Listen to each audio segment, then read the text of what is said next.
안녕하세요. 허승용 회계사입니다. 요즘 업종 선택과 관련된 상담 요청을 많이 받고 있는데요. 업종 선택이 세금과 밀접한 관련이 있다 보니 많은 분들이 관심을 가질 수밖에 없는 것 같습니다. 특히 창업중소기업 특별세액감면과 같이 세금 혜택이 큰 경우도 있다 보니 업종 선택에 조심스러울 수밖에 없는 것 같은데요. 그래서 오늘은 업종 선택 시 자주 하는 실수라는 주제로 영상을 준비해 보았는데요. 요즘 많이 창업하시는 전자상거래 업종이나 플랫폼 사업 그리고 제조업에 이르기까지 업종 선택에서 자주 실수하시는 부분들에 대한 내용이 포함되어 있으니까 영상 내용 끝까지 시청해 주시기 바랍니다.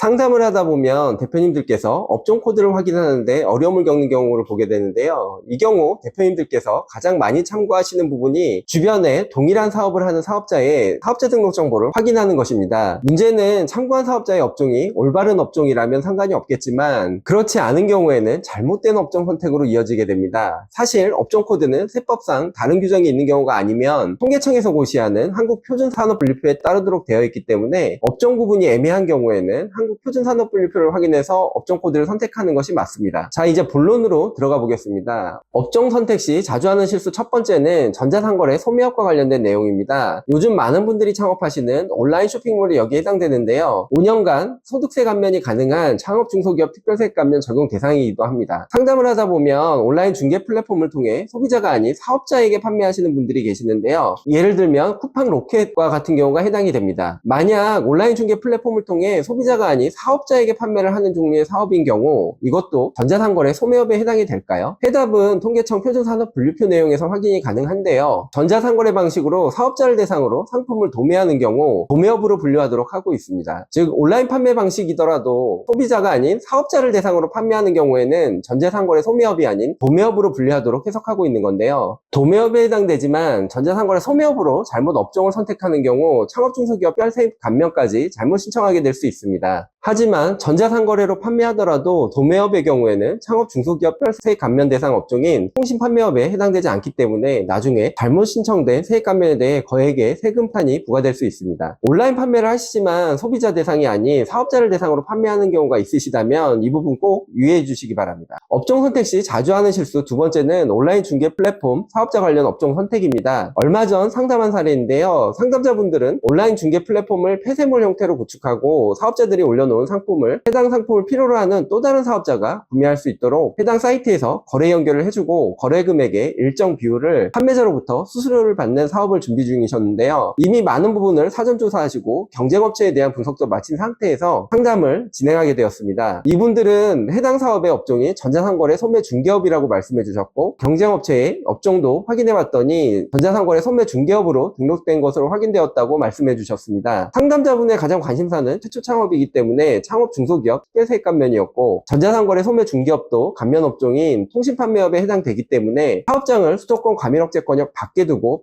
100%의 감면을 받을지 아니면 감면율이 50%로 낮지만 업무 처리의 편의를 위해 수도권 과밀억제권역에 사무실을 둘지 고민 중이셨는데요. 그런데 과연 이분들이 하고자 하는 사업이 전자상거래 소매 중개업이 맞을까요? 한국표준산업분류표에 따르면 통신판매업에 해당되는 전자상거래 소매 중개업은 온라인 등을 통해 일반 대중을 대상으로 각종 상품을 소매할 수 있도록 중개하는 경우 등으로 해석하고 있는데요. 일반적으로 쿠팡이나 네이버와 같은 오픈마켓 사업자가 여기에 해당이 됩니다. 그렇다면 일반 대중이 아닌 사업자 간의 상품 중개를 하는 경우에도 여기에 해당이 될까요? 일단 사업자 간의 거래는 기본적으로 도매업에 해당되기 때문에 소매중개업에 해당되지 않을 것으로 생각되는데요. 다만 한국표준산업분류표 해설 내용에서 명확한 근거를 찾기 어려워 통계청에 질의를 한번 해보았습니다. 회신 내용을 살펴보면 46017 그 외에 특정 상품 중개업으로 회신하고 있는데요. 해당 코드를 한국표준산업분류표에서 찾아보면 통신판매업에 해당되는 전자상거래 소매중개업이 아닌 도매업에 속하는 상품 중개업에 해당이 됩니다. 예시 내용으로는 가정용 가구 중개, 한방의약품 중개, 의료용품 중개 등이 있는데요. 즉 이 경우에는 통신판매업에 해당되지 않기 때문에 최초 창업에 해당이 되더라도 창업중소기업 특별세액 감면 대상에 해당되지 않는다고 보는 것이 맞을 것 같습니다. 온라인 중개 플랫폼 관련된 또 다른 상담 사례가 있는데요. 앞선 사례와는 다르게 비사업자인 개인이 소장한 물품을 해당 물품을 필요로 하는 다른 개인에게 업종에게 일정 기간 대여하고 대여료를 받을 수 있도록 온라인 플랫폼을 구축하고 거래가 성사되면 양 당사자로부터 일정률의 수수료를 받는 사업을 하는 케이스입니다. 이 경우도 마찬가지로 상담자분께서 사전 조사를 해오셨고 전자상거래 소매 중개업에 해당돼서 창업 중소기업 특별세액 감면 대상인 것으로 알고 계셨습니다. 해당 사례의 경우에도 전자상거래 소매 중개업에 해당되는 걸까요? 전자상거래 소매 중개업에 대한 한국표준산업분류표의 해설 내용을 보면 대외 항목으로 각종 정보 및 기타 서비스를 전자상거래 방식으로 제공하는 경우 각 서비스 유형별로 업종을 분류하도록 되어 있는데요. 즉 상품이 아닌 서비스 거래의 경우에는 전자상거래 소매 중개업에서 제외한다는 의미입니다. 이 부분도 통계청에 질의를 해보았고 회신 내용에 따르면 75995 온라인 활용 마케팅 및 관련 사업 지원 서비스업으로 답변을 받았는데요. 이 업종을 통계청 표준산업분류표에서 찾아보면 온라인을 활용한 마케팅 및 관련 사업 지원 서비스를 수행하는 산업활동을 말한다라고 되어 있고 예시로 온라인 통신망을 이용한 고객 유치 서비스 등을 들고 있습니다. 따라서 이 경우에도 전자상거래 소매 중개업에 해당되지 않는 것으로 판단됩니다. 다만 사업 지원 서비스업의 경우에도 창업 중소기업 특별세액 감면 대상 업종에는 해당된다는 점 참고해 주시기 바라고요. 다음으로 네 번째 사례는 제조업 형태의 온라인 쇼핑몰에 대한 사례입니다. 직접 제작한 패션 제품을 온라인몰을 통해 판매하는 경우 제조업일까요? 전자상거래 소매업일까요? 이 부분은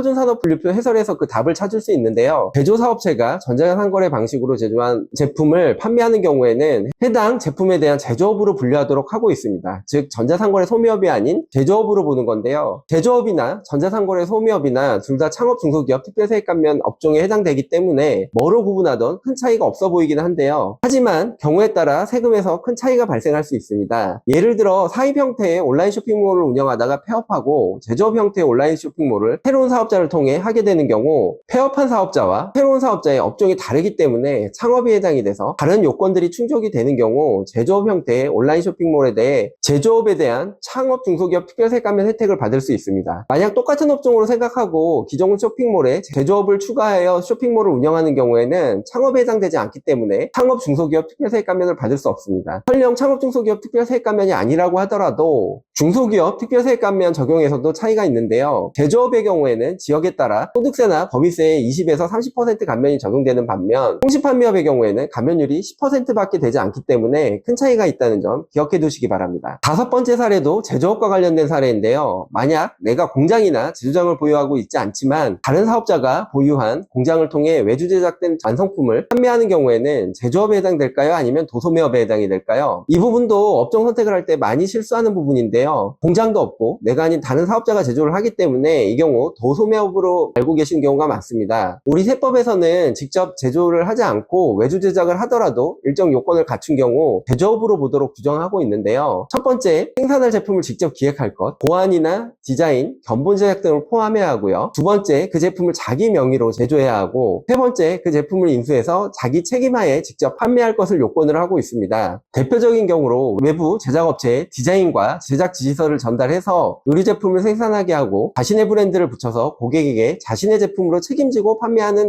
의류 온라인 쇼핑몰이 여기에 해당이 됩니다. 다만 여기서 유의하실 부분이 있는데요. 국내가 아닌 중국이나 베트남 같은 해외 업체에 외주 제작을 맡긴 후 완성된 제품을 판매하는 경우에는 제조업으로 인정되지 않는다는 점 기억해 주시기 바랍니다. 지금 말씀드린 5가지 외에도 운송업에 해당되는 해외 배송 대행업을 통신판매업에 해당되는 해외 직구 대행업으로 잘못 알고 계시는 등 실제로 잘못된 업종 선택을 하고 그 결과로 잘못된 세금 처리가 이루어지는 사례가 많이 발생한다는 점 꼭 참고해 주시기 바랍니다. 그렇다면 내가 하고자 하는 업종이 정확하게 어떤 업종인지 정확한 정보를 얻기 어려운 경우에는 어떻게 해야 할까요? 이 경우에는 통계청 분류 포털을 통해 한국표준산업분류표의 내용을 검색해 보시거나 이것도 어렵다면 해당 사이트에 상담 신청을 통해 내 사업에 대한 자세한 설명 후 어떤 업종에 해당되는지 질의를 해보시는 것도 좋을 것 같습니다. 상담 신청은 회원가입 후 로그인 후에 상담 신청을 클릭하시고 신청서 작성을 선택하시면 신청서를 작성할 수 있습니다. 답변은 신청서 제출 후 일주일 정도 소요되고 경우에 따라서는 더 길어질 수 있다는 점 참고해 주시기 바랍니다. 지금까지 업종 선택과 관련해서 자주 하는 실수 5가지 내용에 대해 설명을 드렸는데요. 절세나 세무위험 관리의 시작은 바로 정확한 업종 선택부터 시작된다는 점 꼭 기억해 주시기 바라고요. 주변의 말만 무작정 듣기보다는 정확한 근거를 통해 업종을 선택해 주시길 바라면서 오늘의 영상 마치도록 하겠습니다. 이상 허승용 회계사였습니다. 감사합니다.